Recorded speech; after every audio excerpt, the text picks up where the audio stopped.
Assalamualaikum warahmatullahi wabarakatuh. Alhamdulillah rabbil alamin wa bihi nasta'in wa nusalli wa nusallim wa nubarik ala nabiyyina Muhammadin wa alihi wa sahbihi ajma'in wa ba'du. Ikhwani wa akhwati fillah, para pemirsa Roja TV dan para pendengar Radio Roja yang dimuliakan oleh Allah Azza wa Jalla. Masih melanjutkan pembahasan muamalat dari kitab Zadul Mustaqni' fi Ikhtisadul Muqni' tentang bab syirkah atau syarakah atau syarikah yang telah kita mulai pada pertemuan sebelumnya, bahwa syirkah ada dua bentuk. Ada syirkah al-milik atau istihqaq, lalu kemudian syirkah uqud. Syirkah milik sudah kita jelaskan, yaitu dua orang atau lebih bersyarikat memiliki sesuatu aset. Kemudian bisa jadi bentuknya ittirari atau ikhtiari, terpaksa, seperti dalam kasus waris, atau memang mereka bersepakat untuk memiliki bersama sebuah aset, seperti antara suami istri membeli sebuah rumah dengan menyertakan uang masing-masing. Kemudian bentuk yang kedua adalah syirkah uqud, syirkah dalam akad. Dan ini yang biasa dibahas oleh para ulama dalam pembahasan bab syirkah. Dan telah kita mulai juga dengan menjelaskan definisi syirkah yang pertama, dinamakan dengan syirkah inan, yaitu bergabungnya dua orang atau lebih dengan hartanya dan dengan badannya, arti dengan kerja mengelola atau mengembangkan harta tersebut. Berarti ada harta yang disetorkan untuk modal dikembangkan dari masing-masing pihak yang bersyirkah, dan kemudian ada kerja atau usaha dari setiap anggota syirkah yang menyetorkan modalnya tersebut. Kemudian mu'allif melanjutkan di sini dengan perkataannya fayanfudhu. Itu hasilnya, Syekh. Bismillah. Qala al-mu'allif rahimahullahu ta'ala fayanfudhu tasarrufu kulli minhuma fihima bihukmil milki fi nasibihi wa bil wakalati fi nasibi syarikihi.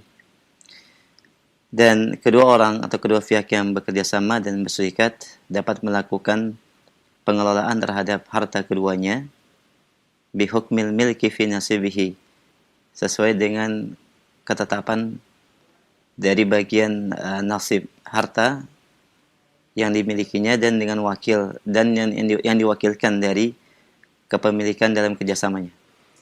Maksudnya adalah A menyerahkan uang umpamanya 100 juta. Ahmad 100 juta. Kemudian B atau Badu menyerahkan uang 200 juta.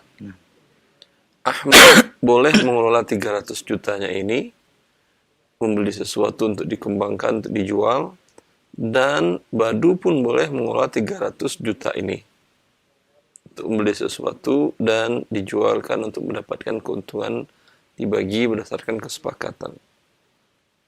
Maka Ahmad yang punya modal 100 juta, kalau dia bertransaksi dengan nilai membeli barang 200 juta, berarti 100 juta adalah uangnya sendiri, dan 100 jutanya lagi dia sebagai wakil dari pemilik modal yang 200.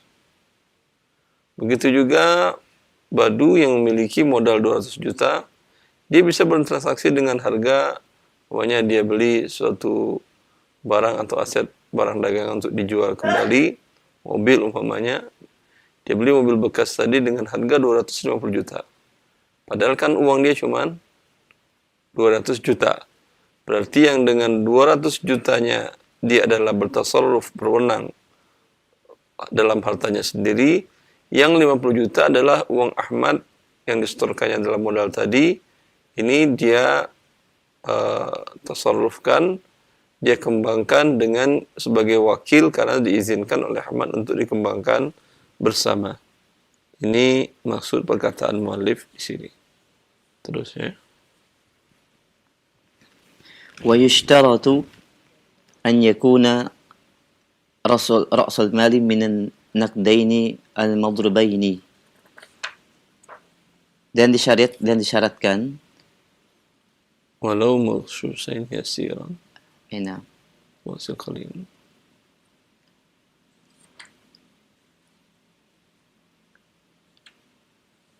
طبعا ويشترط أن يكون رأس المال من النقدين المضروبين ولو مغشوشين يسيرا. nah. Dan disyaratkan dalam kerjasama syirkah ini naqdain itu alat tukar berupa emas dan perak, sah. Ya. Nah. Al-madrubain semua maksud Yang dicetak. Nah. Sekalipun ada penipuan dalam yang sedikit.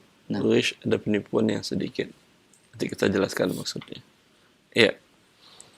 Setelah menjelaskan definisinya, muallif melanjutkan syarat-syarat yang harus penting diperhatikan oleh kedua pihak yang bertransaksi dalam syirkah tadi, dalam kerjasama tadi. Maka syarat yang pertama, ayakuna ra'sul mal, modal yang disetor itu, kata muallif, minan naqdaini al-madrubaini, dari dua mata uang, yaitu emas dan perak. Al-madrubaini yang dicetak. Artinya kalau satu yang menyerahkan emasnya adalah masih dalam bentuk tiber, artinya emas ketika ditambang itu kan belum murni emas, mungkin ada campuran logam-logam yang lain. Tadi ini modal saya, ini tidak sah, harus dari emas yang sudah dicetak. Walau maghsyusaini yasiran, walaupun ada tingkat umpamanya campuran lain tapi sedikit. Emas untuk agar bisa menjadi kuat, tidak lembek, kalau emas 24 karat, dicampur dia dengan beberapa logam yang lain. Bila campurnya sedikit dengan tujuan untuk memperkuatnya, dicampur dengan beberapa jenis logam yang lain, bila sedikit tidak ada masalah. Kemudian di sini muallif mengatakan naqdain, dua mata uang. Dahulu mata uang adalah emas dan perak. Ya. Sekarang mata uang, setiap negara memiliki mata uang tersendiri. Ada rupiah kalau di Indonesia, ada dolar di negara lain, ada real, ada ringgit dan seterusnya. Ya. Bahwa dalam persyaratan syirkah inan kan masing-masing menyerahkan modal. Lalu syarat modal itu harus uang yang berlaku di negara tersebut. Bolehkah dalam bentuk barang? Ya. Bolehkah dalam bentuk barang? Nanti muallif akan menjelaskan kalau tidak atau tidak menjelaskan beliau.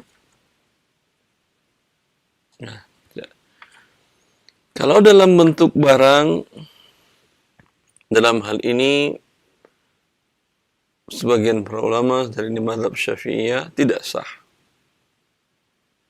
Karena kalau berbentuk barang, maka tidak bisa menentukan keuntungannya. Umpamanya, Ahmad dengan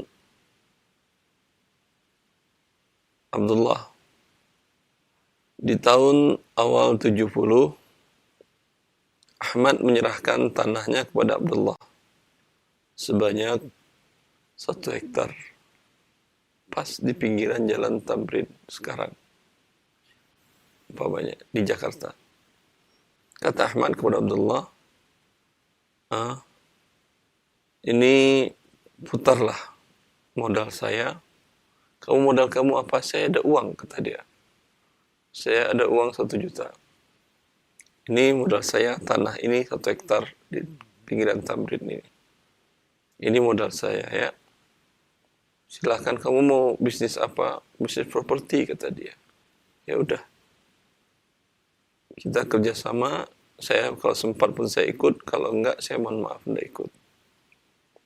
Ya, bisnis properti dijual, dibeli lagi, dijual, dibeli lagi, dijual, dibeli lagi, dan terusnya. Sekarang berapa lama ya mereka mengelolanya, lalu sekarang mereka ingin bagi hasil. Kata Abdullah, alhamdulillah kita ada untung banyak, katanya. Dulu modal saya 1 juta, tanah kamu dulu saya jual dengan harga 9 juta, sehingga kita dapat modal 10 juta dan sudah kita kembangkan. Dan sekarang nilai asetnya sudah umpamanya 2 miliar. Kata Ahmad, sebentar. Seingat saya dulu modal saya adalah 1 hektar tanah saya di pinggir jalan Tamrin. Mari kita cek NJOP atau harga pasar tanah saya itu per meter sekarang Tamrin berapa? 1 hektar berarti 10.000. Sekarang di sana umpamanya sudah 30 juta. Berarti modal saya adalah 3 miliar umpamanya. 3 miliar sekarang ketemu katakan baru 2 miliar. Berarti kita rugi. Kalau rugi kembalikan dulu uang saya semuanya. Maka pekerjaan mereka menjadi sia-sia. Kenapa? Karena modalnya adalah aset yang bukan uang tunai di negeri tersebut. Begitu juga kalau bukan uang tunai negeri tersebut. Di tahun 95, Budi menyerahkan kepada Abdullah modal sebanyak $10.000 US. Ya, mereka berdua mau mengelola sebuah toko umpamanya toko busana muslim di tahun 95. $10.000 US di tahun 95 itu cuma 25 juta. Kemudian Abdullah nyetorkan modal di waktu itu 10 juta. Berarti modal mereka semuanya 35 juta rupiah. Mereka beli barang semacam dijual. Masya Allah. Sudah berkembang sekarang menjadi 100 juta rupiah. 100 juta rupiah. Kata Abdullah, mari kita bagi hasil. Kata Ahmad, ya udah, nggak apa-apa kita bagi hasil sekarang. Kamu modal kamu dulu berapa, Abdullah? 10 juta. Kata Abdullah. Ya, modal saya dulu ingat berapa? $10.000 US. $10.000 US sekarang sudah 140 juta. Kata Ahmad, berarti rugi. Saya ambil modal saya $10.000 US, saya kurang dengan porsi saya.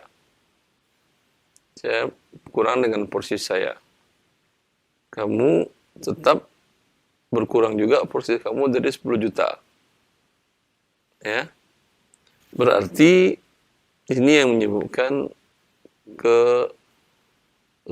ketidakadilan dalam akad ini, karena modal mereka adalah bukan naqdaini al-madrubaini walau maghsyusaini yasiran. Karena pertama modalnya adalah harta aset selain uang. Kemudian yang kedua modalnya uang, tapi bukan uang di negeri tersebut. Pendapat yang terkuat dalam hal ini, dalam 2 kasus tadi, boleh modal itu dari aset harta, dan boleh juga dari mata uang asing, tapi dengan syarat disepakati dengan nilai, kalau di Indonesia transaksi dengan rupiah tentu, dengan rupiah per saat disetorkan. Bukan per saat dibagi hasil. Ya. Ketika dalam kasus pertama, Ahmad menyerahkan tanah 10.000 meter di pinggiran Tamrin. dinilai di waktu itu. Kata Abdullah, Ahmad, modal kamu bukan tanah ya. Terus ya harus dinilai dengan rupiah sekarang. Ya. Dinilai pada tahun 70 tadi keluar angka umpamanya 30 juta seluruhnya. Umpamanya 3.000 per meter umpamanya. Keluar angka 30 juta. Sedangkan modal Abdullah adalah tadi 10 juta. Berarti 1:3. 25% dengan 75%. Walaupun nanti tanah itu melonjak tinggi seperti yang dalam kasus tadi. Ya, sudah menjadi umpamanya 2 miliar. Menjadi 2 miliar. Maka modal dari Ahmad bukan lagi tanah 10.000 meter di pinggiran Tamrin, tapi tadi 20 juta. Nah, 20 juta rupiah. Ya. Sehingga di sini jelas ada keuntungannya sebanyak berapa? 1,9 miliar sekian lah ya. 1,8 sekian miliar. Sehingga itu yang akan dibagi. Dalam contoh yang kedua, di mana Ahmad menyerahkan 10.000 dolar USD pada tahun 95. Dan Abdullah menyerahkan uang sebanyak 10 juta. Ya. Abdullah mengatakan kepada Ahmad, kamu memang menyerahkan dolar. Tapi karena kita akan putar di Indonesia, nggak bisa. Dolar tidak dianggap sebagai mata uang yang sah.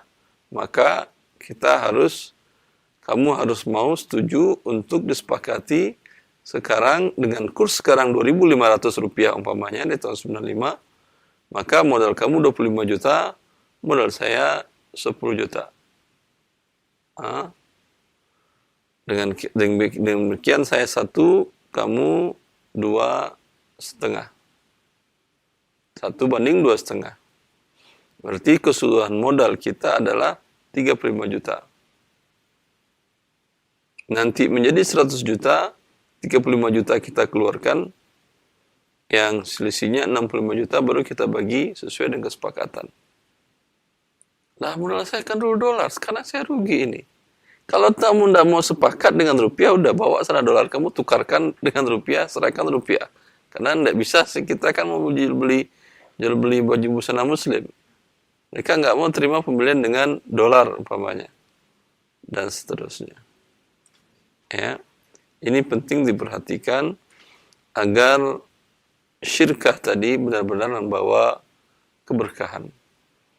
Ya,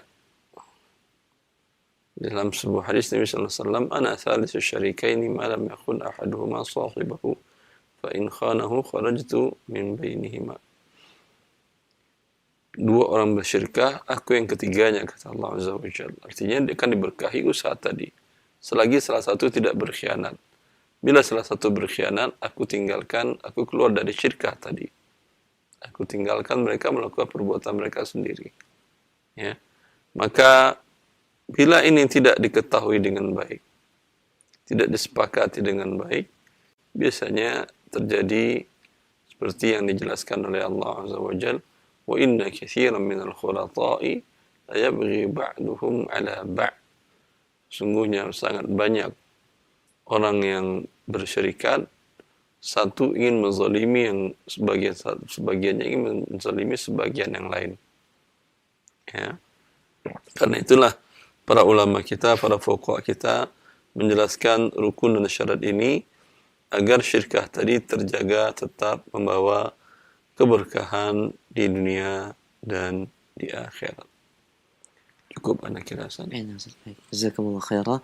Pendengar dan pemirsa Raja TV, demikian beberapa poin dari penjelasan terkait dengan syarat daripada sahnya dan baiknya akad syirkah, dan ada beberapa syarat lagi, insya Allah akan kita sambung pada kesempatan yang akan datang. Untuk selanjutnya kami berikan kesempatan di line telepon. Kita angkat via telepon terlebih dahulu, silakan. Baik, halo.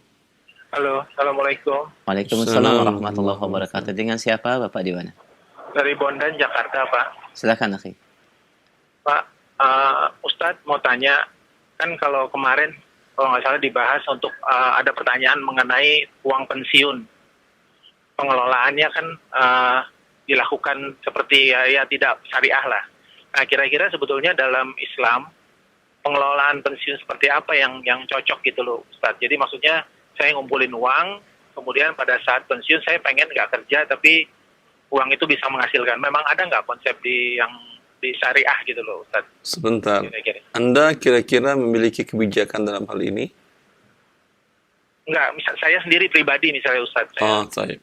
ngumpulin uang, Baik. terus saya Jelas. mau nanti pensiun nggak mau kerja, tapi saya misalnya mau sholat aja gitu loh, Ustaz. Baik, sholat aja. Kira-kira gimana cara ininya, Ustaz, yang syariah gitu loh untuk mengelola pensiun saya sendiri. Baik, akhi. Itu saja Kalau pertanyaan. pensiunan sendiri, alhamdulillah, Bondan. Kalau pensiun Anda sendiri itu bukan pensiunan namanya. Yang dibahas itu adalah pensiunan yang menjadi aturan sebuah negara. Itu aturannya, itu yang mengeluarkan undang-undang adalah DPR, di mana dana pensiunan itu harus dikelola dalam bentuk deposito tadi di lembaga keuangan konvensional, ya. Itu bagian besar dari modal dari lembaga keuangan konvensional. Di sebagian negara Islam di Timur Tengah ada salah satu lembaga pensiunan instansi pemerintahan itu dibuatkan dengan keputusan raja, dibuatkan untuk menjadi bank syariah, dan dia menjadi bank syariah terbesar dengan kapital aset di waktu itu sampai sekitar 1.000 miliar dolar lebih. Karena dana pensiunan itu tentu banyak. Ketika dia dikelola dalam bentuk didirikan menjadi bank syariah, ya, bank syariahnya menjadi besar, dan para pensiunan di instansi pemerintahan atau swasta tadi akan enak memakan uang pensiunannya, karena dikembangkan dengan cara yang halal. Ya, kalau dikembangkan dengan cara yang haram, ya ini bagian dari apa yang dinamakan air susu diberas dengan air tuba lah. Dahulu seorang aparat sipil negara menghabiskan umur sehatnya untuk negara. Ketika dia menjadi tidak berdaya dan masa tuanya diberikan pensiunan, tetapi sekian persennya adalah uang haram. Mau dimakan takut dimurkai Allah, mau tidak dimakan kondisi sudah lemah, sudah tidak bisa lagi berdaya mencari rezeki Allah. Ya, kalaulah dikelola dengan cara yang halal, dan ini juga himbauan kepada pemegang kebijakan DPR atau siapapun yang memegang ketentuan dalam hal ini, ya artinya berbalas budi lah gitu. Jangan air susu dibalas dengan air tuba tadi. Ya, kan bisa dibuatkan bank syariah terbesar dengan dana yang besar tadi, sehingga atau dibuatkan usaha-usaha yang lain yang halal, sehingga para pensiunan tadi ketika di masa tuanya makan uang itu halal, enak, makan, terima semuanya. Ya, kalau mengenai pensiunan pribadi Anda kelola, banyak caranya. Ya, banyak cara mengembangkan investasi. Setiap akad di dalam yang kita pelajari, yang kita jelaskan setiap pertemuan di Radio Roja ini adalah akad yang bisa mengembangkan dana Anda tadi. Akad syirkah bagian dari itu. Ya, syirkah tadi ada syirkah inan seperti yang kita jelaskan ini, juga ada syirkah mudharabah. Syirkah mudharabah, Anda setorkan modal Anda ke pihak lain. Tentu karena Anda menyetorkan uang Anda, tentu Anda lihat track record dari orang ini, rekaman jejak dari orang ini dalam bidang dunia usahanya. Orangnya profesional atau tidak. Kemudian usahanya sekarang sedang bagus atau tidak. Kemudian orangnya amanah atau tidak. Orangnya profesional dalam mengelola usaha, tapi tidak amanah. Tentu Anda berarti sedekah ke dia namanya. Nanti uang Anda nggak kembali lagi. Tapi kalau dia amanah dan nggak profesional, sama aja uang Anda taruh simpan di bawah lemari Anda. Karena nggak profesional tentu akan menuai kerugian, bukan pertambahan. Maka apa yang dijelaskan oleh Allah Azza wa Jal Ya, di mana seorang wanita mengatakan kepada bapaknya, "Ya abati istajirhu fa inna khaira man istajartal qawiyul amin." Wahai bapakku, angkat dia menjadi orang upahan kita. Sungguhnya orang upahan yang terbaik adalah al-qawiyul amin, kuat dan amanah. Para ulama menjelaskan kuat di sini profesional di bidangnya. Kalau di bidang dagang, dia sangat mengerti di dagang ini. Dan profesional lah. Ya, sehingga orang-orang yang menyetorkan dananya untuk pensiunan hari tuanya tadi senang dan per tiap tahunnya mendapatkan dividen yang halal. Wallah ta'ala a'lam. Baik, Ustaz, Masya Allah, jazakumullah khairah. Demikian Ahmadan untuk pengelolaan pensiun pribadi secara khusus. Iya, Ya. secara khusus tadi. Dia banyak hal dan banyak cara yang bisa dilakukan. Barakallah fiik. Kita berikan kesempatan yang berikutnya di line telepon 021. Kemudian satu lagi kalau Ustaz. masalah Ustaz. Ya, beliau menganggap kalau sudah tua inginnya sholat aja. Nah, fokus ibadah maksudnya mungkin, Ustaz. Ya, ya akhi. Abu Bakar ketika Rasulullah wafat, dia kan lebih tua dari Rasulullah 2 tahun. Rasulullah wafat umur 63, beliau berarti umur 65. Masa. Beliau diangkat menjadi khalifah. Ya. Masya Allah. Besok setelah beliau diangkat, beliau memanggul kain dagangan bawa ke pasar. Berapa umurnya?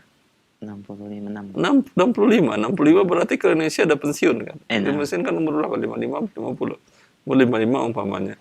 10 tahun berarti udah pensiun dia, tapi masih ngangkat kain ke pasar dan khalifah itu. Masya Allah. Nah, presiden, nggak malu dia buat jualan ke pasar.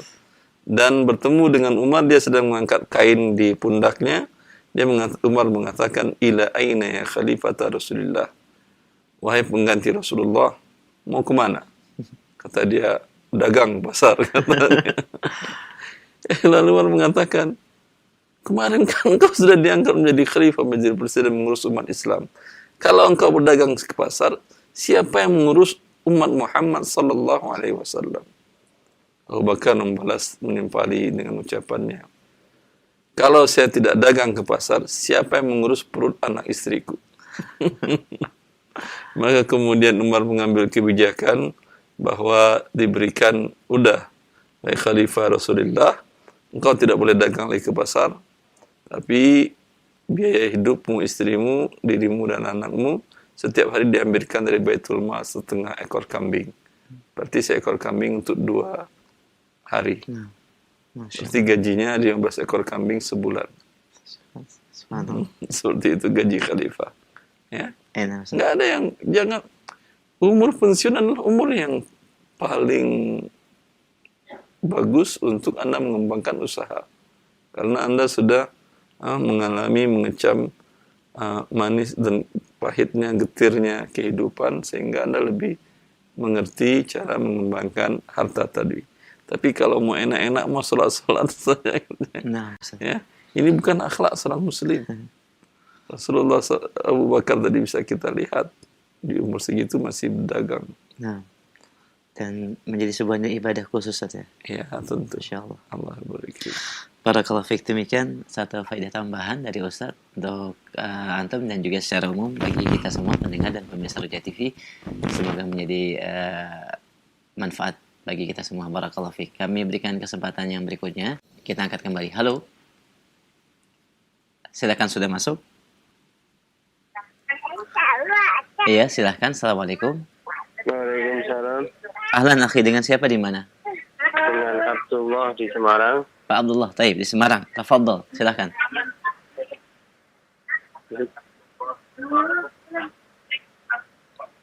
Silahkan pertanyaannya. Saya punya modal. Ya. Saya serahkan pada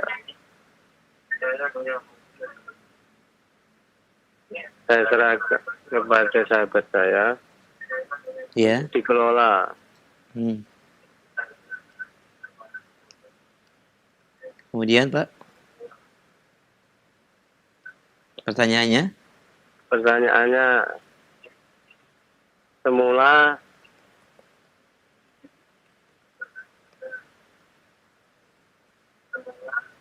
dia tak gaji, angkatannya digaji setiap bulan 5 juta.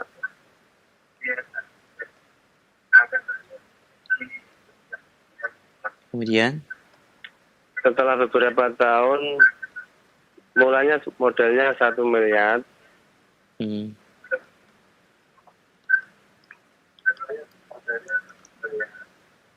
Setelah beberapa tahun menjadi 3M. Kemudian Pak. Itu seharusnya diakati apa? Tadi kan Anda kan sudah gaji.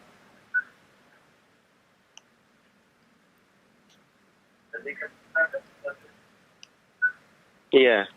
Ya berarti gaji akadnya.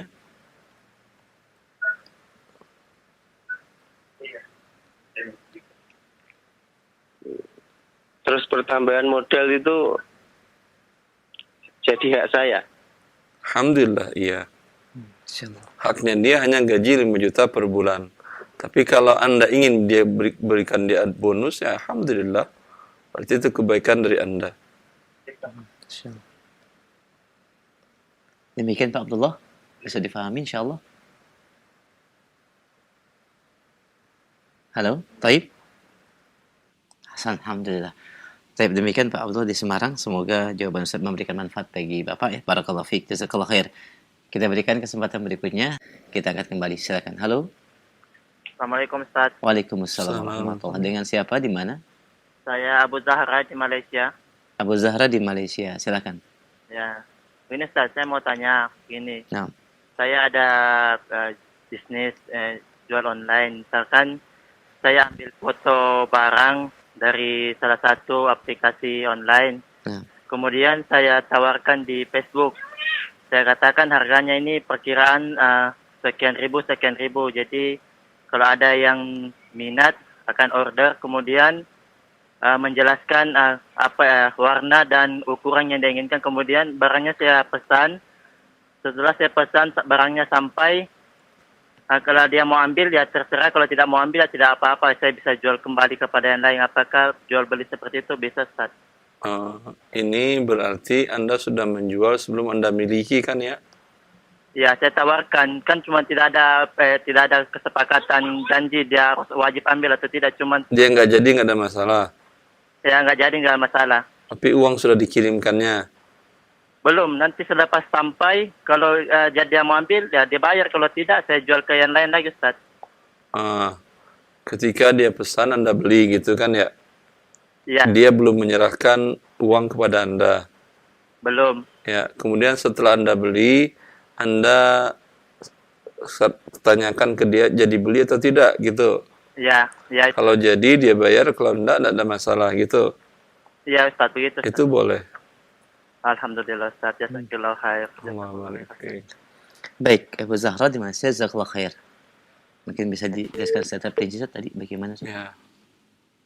Tadi beliau mengatakan, saya foto suatu barang, Nah, saya taruh di medsos atau di mana. Lalu ketika ada orang yang menginginkan barang tersebut, saya katakan saya belum memiliki barang ini, saya beli dulu. nah, Jadi tidak ada transaksi di sini. baik. Dan pun orang yang ingin tadi pun tidak menyerahkan uang ketika dia ingin. Nah, Berarti tidak ada jual beli, nggak ada masalah. Kemudian dia yang menerima orderan tadi, permintaan tadi, baru dia beli barang yang beberapa orang yang ingin minta, ada umumnya 15 orang. nah, Dia beli 15 item, 15 unit. Setelah barang 15 tadi di tangannya, dia konfirmasi ulang lagi kepada masing-masing orang-orang tadi. nah, Anda jadi beli atau tidak? Ketika orang itu mengatakan, ini barangnya ini, beliau mengatakan, iya saya jadi beli. nah, Maka pada saat itu transaksinya, orang tadi setorkan uang, barang diserahkan. nah. Ini boleh, nggak ada masalah. Dan bagi yang tidak jadi pun berarti tidak ada masalah juga. Iya, karena dia kan pada transaksinya pada saat barang sudah diterimanya. Nah, Masya Allah. Orang yang sudah pesan tadi dia bilang, oh saya nggak jadi karena kebetulan saya dihadiahin oleh teman atau oleh kerabat barang yang sama. Nah, Apain saya beli lagi? Ya udah nggak apa-apa. karena ada sebagian yang berjalan adanya uang kompensasi gitu Ustaz. Ketika tidak jadi dia harus membayar. Berarti ini merupakan Kalau itu sesuatu sudah mengikat namanya tidak baik, boleh. Masya Allah. Karena di waktu dia mengikat, ya barang belum dimiliki Nah. oleh si penjual. Sahih. Ya. Jazakumullah khair, barakallahu fikum. Demikian tambahan faidah dari pertanyaan Abu Zahra di Malaysia. Kita angkat kembali pertanyaan via telepon sebelum kami angkat dari pesan singkat. Baik, halo. Iya, sudah masuk, silakan. Halo. Halo, Assalamualaikum. Waalaikumsalam warahmatullahi. Dengan siapa Bapak di mana? Saya Pak Mustaqim di Ternate, Pak. Pak Mustaqim di Ternate. Silakan Pak Mustaqim. Saya cuma mau nanya, ini saya seorang pedagang. Insyaallah.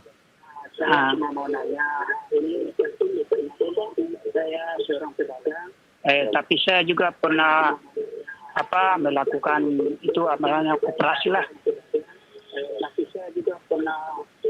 Namanya koperasi simpan pinjam, orang bilang begitu. Nah, Bapak Apakah sebagai apa di koperasi simpan pinjam, Bapak? mohon penjelasannya Pak Ustaz? Baik, Bapak sebagai apa waktu itu di koperasi sebagai Anggota Anggota. atau pengurus? pengurus?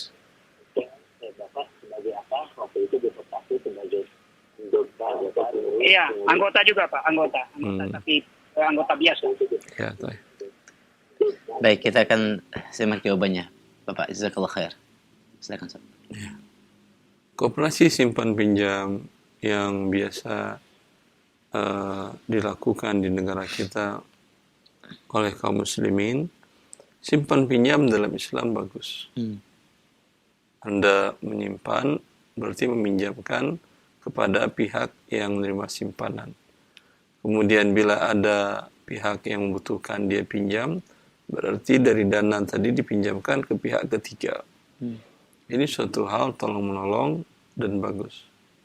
Dengan syarat tidak ada riba dalam hal ini. Ya. Namun sayangnya yang terjadi realitanya koperasi simpan pinjam umumnya ada pertambahan. Ya. Pertambahan sekian persen dari dana yang dipinjam. Bila dipinjam umpamanya 1 juta, dikembalikan harus lebih dari 1 juta. Walaupun bunganya lebih kecil daripada dia minjam ke lembaga keuangan atau ke pribadi yang lain. Kalau dia pinjam dengan pihak lembaga keuangan, BPR atau apa, 1 juta harus bayar umpamanya 1 juta 100.000 dalam jangka 1 bulan. Kalau yang di koperasi pinjam umpamanya 1 juta 10.000. Ya, jauh lebih kecil. Tetapi Allah mengharamkan riba sekecil apapun juga. Karena Allah mengatakan, fa in tubtum falakum ru'usu amwalikum. Ya. Banyak orang yang ingin menyebarkan syubhat, kata mereka, riba itu diharamkan kalau berlipat ganda. Nah, Ustaz. Karena mereka memahami firman Allah, ya ayyuhalladzina amanu ta'kulu riba adha'afan mudha'afa. Wahai orang-orang beriman, janganlah kalian makan riba berlipat ganda. Kata mereka, mafhumnya, kalau tidak berlipat ganda, namanya tidak riba. Tidak dilarang. Ya. Maka kalau pertambahannya dari 1 juta pinjaman menjadi 1 juta 100, itu kan belum berlipat. Lipat itu kalau dari 1 juta menjadi 2 juta itu 1 lipat. Ya. Mereka berdalil di ayat ini, data kulur riba alfa mudha'afa ini dengan cara mafhum namanya dalam istilah ilmu usul fikihnya. Dengan secara makna implisit. Mafhum. Dalam surah Al-Baqarah Allah mengatakan, fa in tubtum falakum ru'usu amwalikum. Jika kalian bertobat, untuk kalian hanya pokok uang kalian. Makna secara mantuk, secara eksplisit dalam ayat ini adalah 0,0 sekian pun pertambahan dari modal dari pokok yang kalian pinjamkan, hukumnya adalah haram. Ya.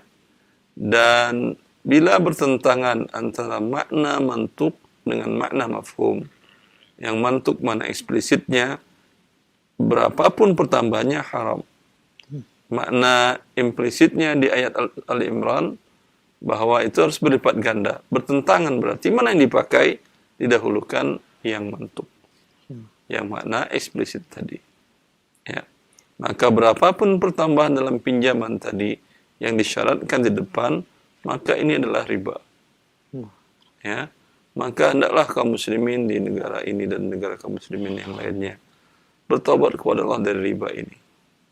Walaupun koperasi adalah sebuah wadah yang baik, tapi baiknya bila tidak ada dosa besar di sana. Tapi bila ada riba di sana, sungguh ini bukan wadah yang baik. Ini wadah yang dimurkai oleh Allah Azza wa Jalla. Bila penanya tadi adalah anggota, wajib dia keluar dari sana. Bila dia pengurus, kalau dia tidak bisa merubahnya kepada koperasi simpan pinjam yang halal, dia pun wajib keluar. Kalau dia tawarkan kepada anggota dalam rapat anggota, ini sistem kita ini udah salah ini. Ini kita mengundang murka Allah. Ini dengan sistem simpan pinjam yang wajib ada pertambahan. Tujuan kita baik, ingin saling membantu. Kenapa tujuan baik ini tidak dipelihara dengan kebaikan selamanya, dengan cara yang pinjam tidak ada pertambahan? Lalu sebagian mungkin mengatakan, lalu kita dapat untung apa? Anda dapat untung pahala. Tapi kalau ingin juga Anda dapat untung, kan dana yang Anda store dalam simpanan wajib tadi, kan tidak semuanya terpakai untuk simpannya, untuk pinjaman. Ada dana yang tidak bergerak. Dana yang tidak bergerak tadi, kenapa tidak Anda olah dalam bentuk usaha real? Dikelola. Dikelola, beli barang, jual barang, baik kepada anggota atau kepada yang lainnya. Keuntungannya ini yang dibagi. Yang mau pinjam silahkan, tidak ada pertambahan. Ya. Dan pun bisa diperkecil yang pinjam tadi. Hal-hal yang bisa dibuatkan akad jual beli, dibuatkan akad jual beli.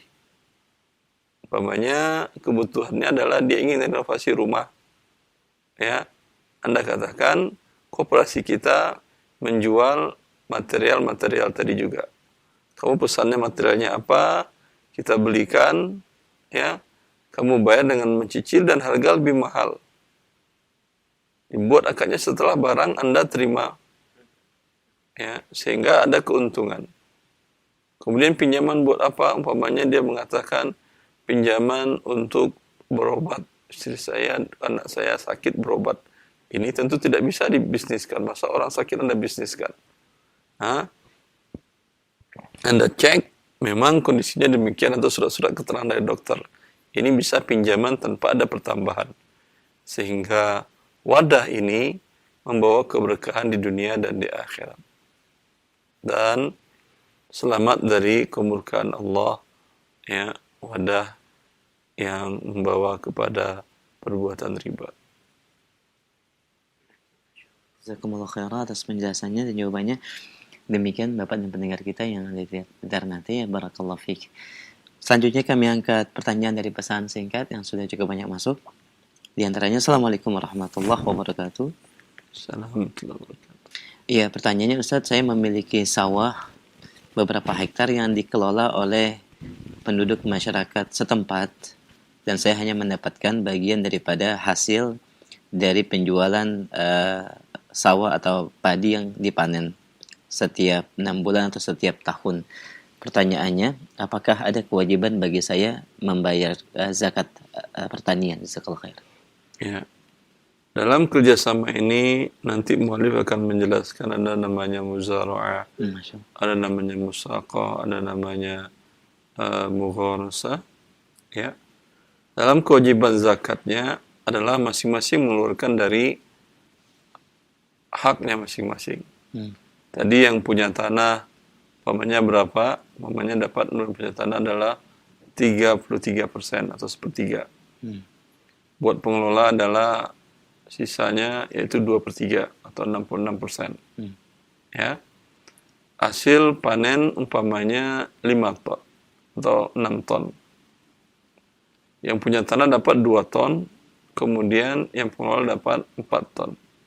2 ton sampai nisab. Sampai. Ya. Maka masing-masing mengeluarkan yang dari 2 ton, mengeluarkan dari 2 ton. Yang dari 4 ton, mengeluarkan 4 ton.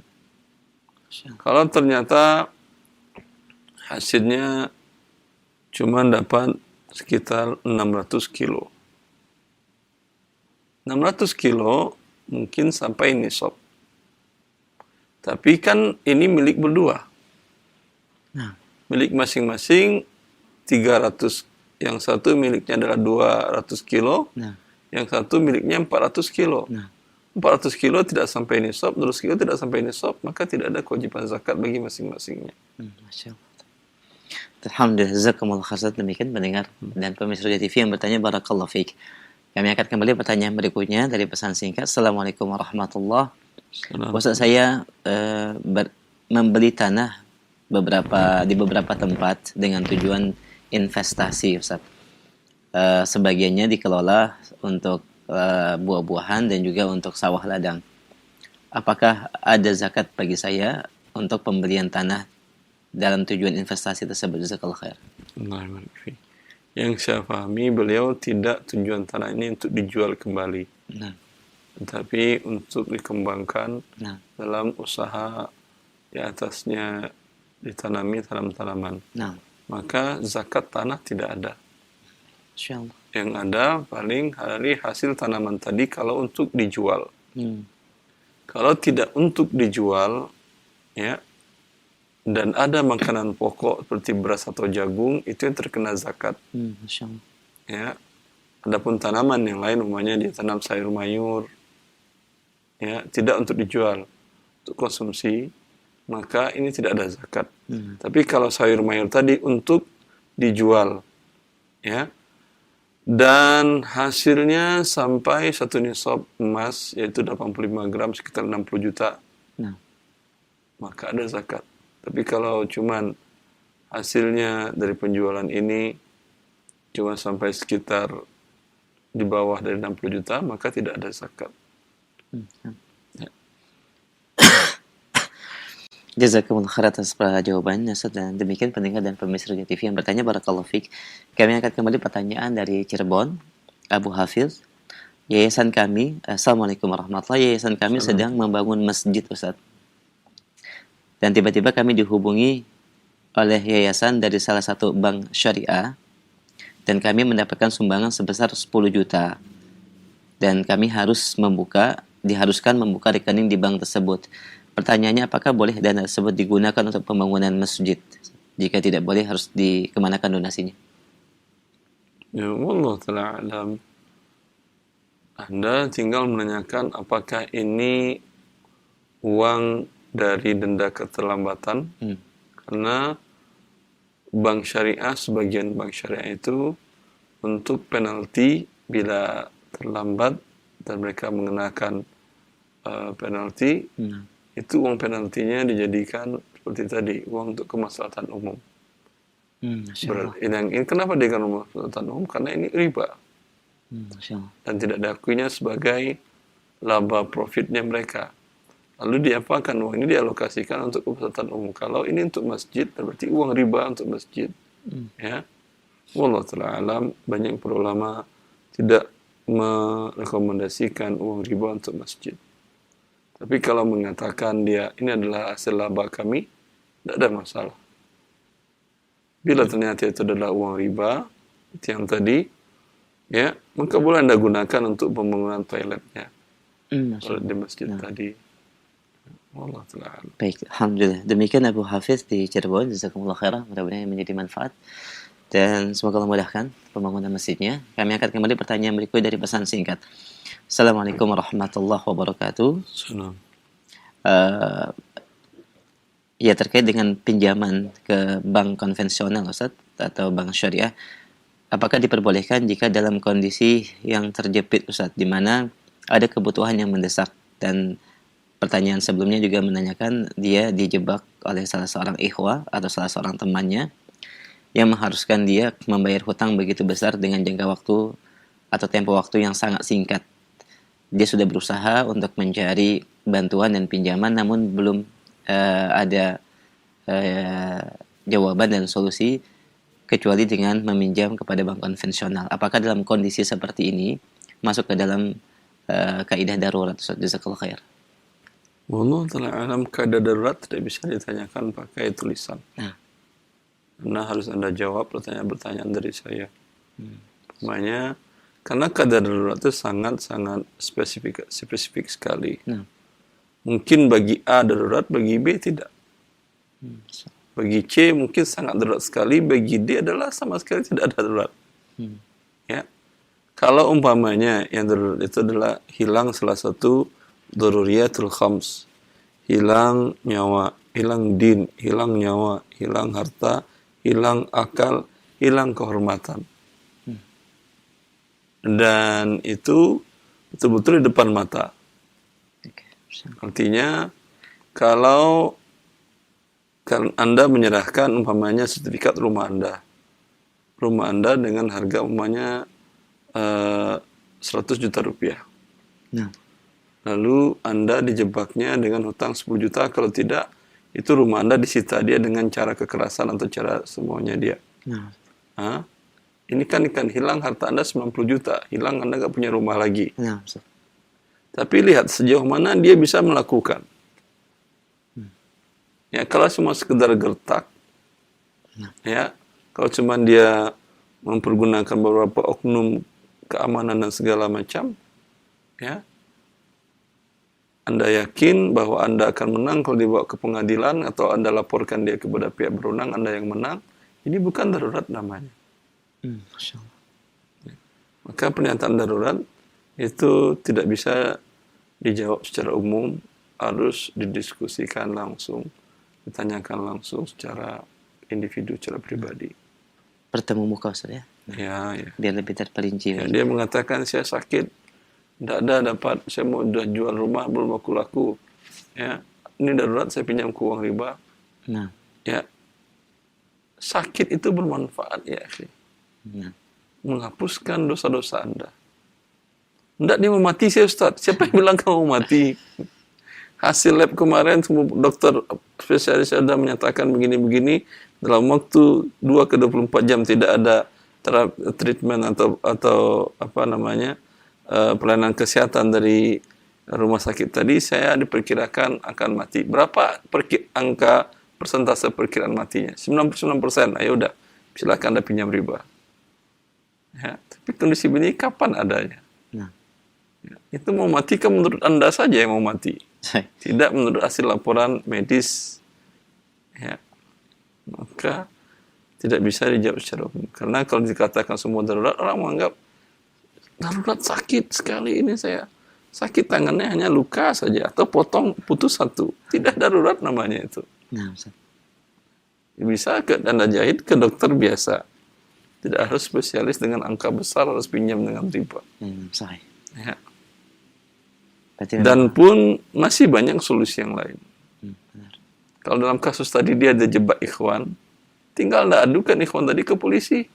Mana yang darurat harus pinjam ke bank? Sah. Ya.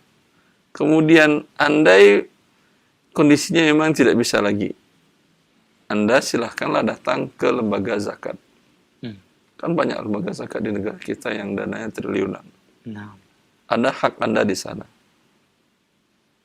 Paksa mereka bawa data yang lengkap agar mereka memberikan hak Anda di sana sebagai orang terhutang atau yang terhutang. Gharimin kan ada haknya dalam harta zakat tadi. Ngapain Anda ke bank riba? Nah, Masya Ya. Allah. Bank riba jelas itu bukan solusi. Itu adalah kehancuran dunia akhirat bagi Anda. Tapi kalau ke lembaga zakat tadi, itu betul solusi. Orang dalam kondisi tidak normal, dia akan anggap sesuatu yang bukan solusi adalah solusi. Waham. Sama seperti orang hanyut. Nah. Ya, orang hanyut semua dipegang. Rumput kecil pun dipegang. Ya. Bobot dia di atas 80 kilo, tapi rumput cuma kecil dipegangnya juga. Berharap dia ini menjadi tahan. Penyelamat. Ya, penyelamatnya. Hilang akal sehatnya. Sah. Ya, rumput masih mending. Tapi kalau riba, bukan solusi. Tapi malah menghancurkan dunia dan akhirat Anda. Bencana, Ustaz. Ah, Masya baik. Allah. Baik. Jazakumullah khair, barakallahu fiik. Demikian jawaban dari Ustadz dan nasihat yang sangat bermanfaat bagi antum dan juga bagi kita semua untuk berhati-hati terkait dengan muamalah ribawiyah ini ya. Kita berikan kesempatan berikutnya via telepon kembali. Bagi Anda yang memiliki pertanyaan terkait dengan bab yang kita bahas, syirkah atau yang lainnya, silahkan kita angkat kembali. Halo, silakan sudah masuk. Assalamualaikum. Waalaikumsalam warahmatullahi wabarakatuh. Dengan siapa Ummu di mana? Saya Novi di Jakarta. Silahkan Ibu Novi. Dan dikeraskan suaranya. Saya seorang marketer, Ustaz. Ya. Seorang Marketer. Ya, marketer. Kemudian Ya. Dan dalam waktu dekat, owner tersebut mau mengganti sistem. Katanya marketer juga. Kami tetap jadi wakil mereka, tapi kami boleh langsung mendapatkan fee kami. Jadi transfer nggak langsung ke pusat, tapi melalui kami dulu. Setelah kami selesai transaksi dengan pembeli, baru kami transaksi dengan produsen gitu. Jadi, produsen. ya, dengan owner tersebut gitu. Jadi harga jualnya tetap ditentukan oleh produsennya. Gitu. Jadi apa seperti itu boleh, Ustaz? Barangnya butuh diproduksi dulu atau barangnya di stok? Barangnya udah di stok. Mereka produksi gitu kan, lalu di stok gitu, dan kami yang menjualkan gitu. Anda jualkan bisa dibawa barangnya dulu atau harus bayar dulu? Enggak, jadi pengiriman dari mereka. Pengiriman betul dari mereka, tapi ketika sebelum mereka ngirim, Anda harus bayar dulu atau nanti-nanti bisa? Bagaimana, Ustaz? Anda harus bayar dulu ke pihak pemilik barang ketika sebelum pemilik barang mengirimkan kepada konsumen Anda. Iya, benar kayak gitu. Berarti Anda, Transfer dulu. kalau Anda harus transfer dulu, berarti Anda dengan mereka adalah akadnya jual beli. Jadi bukan mitra ya, Ustaz? Katanya itu mitra. Iya mitra, tapi mitra jual beli. Iya. Mitra itu kan kata-kata yang nggak ada definisinya. Tapi itu kalau dalam pandangan syar'i itu namanya jual beli Anda. Kalau Anda dengan dia jual beli, berarti ini belum boleh Anda jualkan sebelum Anda beli dan Anda terima barangnya. Bila Anda jualkan dan sebelum Anda terima barangnya dan Anda beli, maka Anda menjual barang yang belum Anda miliki. Rasulullah mengharamkan ini. Gitu, Ustaz. Jadi itu bukan marketer lagi ya, Ustaz ya? Itu bukan marketer, Anda beli putus ke dia namanya, Ibu. Anda dibodoh-bodohi dengan istilah. Oh iya, Ustaz. bisa difahami Ummu? Iya. Ibu Nafi, baik. Alhamdulillah, baik. Waalaikumsalam warahmatullahi wabarakatuh. Jazakallah khair pada Ibu Nafi. Dan marketer jadi bukan wakil dari produsen, wakil saja yang dipahami itu. Kalau marketer secara umum, Nah, ya bisa jadi karyawan. Ini dia angkat marketingnya di perusahaannya dia. Jualkan barang, gaji kalian sekian. Ya, kalau penjualan di atas target, kalian dapat bonus lagi selain gaji. nah, Ini nggak ada masalah, ini karyawan namanya. sah. Ya, atau ada juga yang bentuknya bawa barang jualkan. Berapa yang laku, berikan kepada saya sekian, terserah sisanya untuk kalian. Itu gaji kalian. Ini juga boleh. Ini namanya akadnya wakalah. Baik. Seperti yang dikatakan oleh Ibnu Abbas dalam Bukhari, bi hadza thawba bi kadza fama fawqahu fahuwa laka. Jual kain ini dari saya harga sekian. Selisihnya buat kalian. Nah, Dan tidak harus bayar dahulu. sah. Karena dia wakil. Wakil itu fungsinya sama dengan pemilik barang. Kalau rusak, keluar dia dari toko, ditabrak dan barangnya diambil dari gudang, barangnya pun dirampok, dia tidak wajib mengganti. Baik. Wakil. Karena dia wakil, fungsinya sama dengan pemilik barang. Tapi kalau si pemilik barang mengatakan, kamu jualkanlah. Tapi kamu tidak akan terima barangnya dan tidak akan saya serahkan barangnya ke konsumen kamu sebelum kamu bayar ke saya. Ini tidak masuk dalam dua kasus tadi. Masya Allah. Ini namanya jual beli putus. Eh, Mitra atau apa namanya terserah, tapi ini adalah semua bentuk pembodohan. Yang pertama tadi dia tidak terjual pun dapat gaji. sah. Ya, ini halal gajinya. Nah, dia sudah bekerja. Cuman agar untuk motivasi karyawannya ini Kalau lebih dari target, umpamanya per bulan 100 item. Bila di atas itu, kamu dapat 50% dari harga penjualan. Ya, ini bagus. Yang kedua tadi, konsekuensinya berdampak. Kalau yang terakhir tadi, yang ketiga, dia belum boleh menjualkan. Karena tidak menjadi wakil. Walaupun dibilangnya mitra atau keagenan atau apa, terserah. Tapi dia bukan wakil. Alhamdulillah. Ya rahmatullah. Karena bukan wakil, berarti dia membeli putus. Kalau membeli, kata Rasulullah, jangan engkau beli barang sebelum, jangan engkau jual barang sebelum engkau memilikinya. Dalam yang lain, jangan engkau jual sebelum engkau terima. Berarti si yang bertanya tadi, dia hanya boleh menjual kalau sudah dibeli dengan akad dan diterima barang di tangan dia. Baru boleh diiklankan untuk dijual. Kecuali seperti yang pertanyaan saudara kita di Malaysia tadi. Hanya sekedar terima order, dia beli dulu barang, dia terima, setelah itu dia tawarkan kembali jadi atau tidak. Dan tidak ada konsekuensi. Itu malah lebih bagus.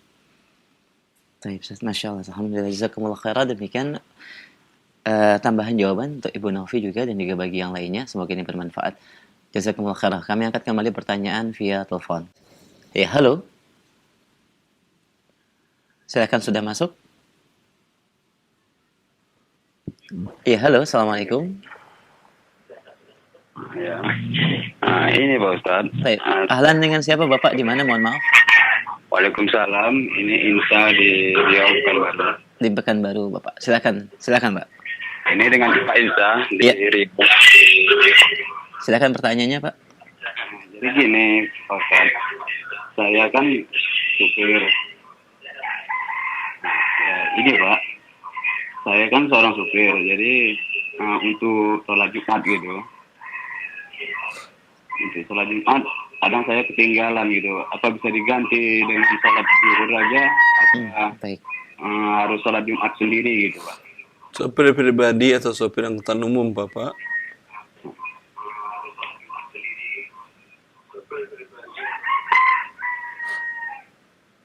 Ya. Sopir pribadi atau angkutan umum, Bapak? Ya, saya termasuk ngangkat sawit gitu, Pak. Perkebunan ya? Perkebunan. Nggak bisa minta izin di sholat Jumat 2 jam sebelumnya istirahat? Ya. Karena waktunya pas Jumat itu saya mesti di lapangan gitu. Libur, minta libur Jumat, nggak bisa?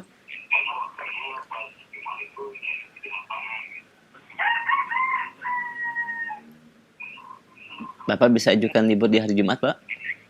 Ya, kalau dari Jumat kami namanya perusahaan kan, jadi nggak ada liburnya lagi pula. Oh, subhanallah. Nggak ada libur. Dan itu harus selesai gitu kerjaannya. Masya Allah. Ya, ala kulli hal, sholat Jumat tidak bisa digantikan dengan yang lainnya. Ya, maka seorang Muslim, dunia yang kita cari ini adalah bagian dari rezeki Allah Azza wa Jalla. Bila kita durhaka kepada Allah, tentulah rezeki yang diberikan oleh Allah akan disempitkan di dunia dan di akhirat. Ya, kita bukan budak dari harta, tapi budak Allah Azza wa Jalla. Budak Allah ikut perintah Allah Azza wa Jalla. Kita lahir bukan budak dari perusahaan, bukan budak dari negara, tapi budak dari Allah yang menciptakan kita. Maka bila konsekuensinya aturannya tidak melanggar ketentuan Allah, kita ikuti. Bila ketentuannya melanggar aturannya, melanggar ketentuan Allah, tentu kita bukan budak mereka, tapi budak Allah. Carilah kerja yang halal. Kalau mereka tidak mau, umpamanya, Anda memberikan 2 jam sebelumnya Anda istirahat, ya. Dan saya kira ini bisa Anda ajukan ke hak azazi manusia, kan ini untuk sholat adalah hak azazi manusia setiap orang yang beragama Islam. Bisa Anda ajukan atau minta ganti hari kerja shiftnya. Anda kerja masuk di hari Sabtu atau hari Ahad, hari Jumat Anda minta hari libur. Nggak ada yang susah dalam hidup. Kalau tidak mau mereka, rezeki Allah luas. Sah. Allah yubarik. Baik, jazakumullah khair Bapak, dan demikian yang bisa disampaikan Ustaz terkait dengan pertanyaan Bapak. Semoga Allah mudahkan untuk bisa bekerja dan juga menunaikan perintah Allah salat Jumat ya Pak. Barakallahu fiik. Ini merupakan pertanyaan kami terakhir di kesempatan pagi ini sebagai ikhtitam Ustaz. Silakan. Ya. Ikhwani wa akhwati fillah, mencari rezeki di dunia ini adalah tujuannya agar kita bisa melanjutkan hidup di dunia dan untuk beribadah kepada Allah, bukan untuk memurkai Allah. Maka bila dalam mencari rezeki tersebut ada hal-hal yang dimurkai oleh Allah, baik dalam bentuk riba atau perjudian atau meninggalkan kewajiban-kewajiban kepada Allah, ketahuilah ini bukan cara mencari rezeki, tapi cara untuk menuai murka Allah. Tinggalkan, pasti Anda diberikan oleh Allah rezeki yang lebih baik dan halal. Wallahu a'lam bishawab. Wa sallallahu ala nabiyyina Muhammad wa alihi wa sahbihi wasallam.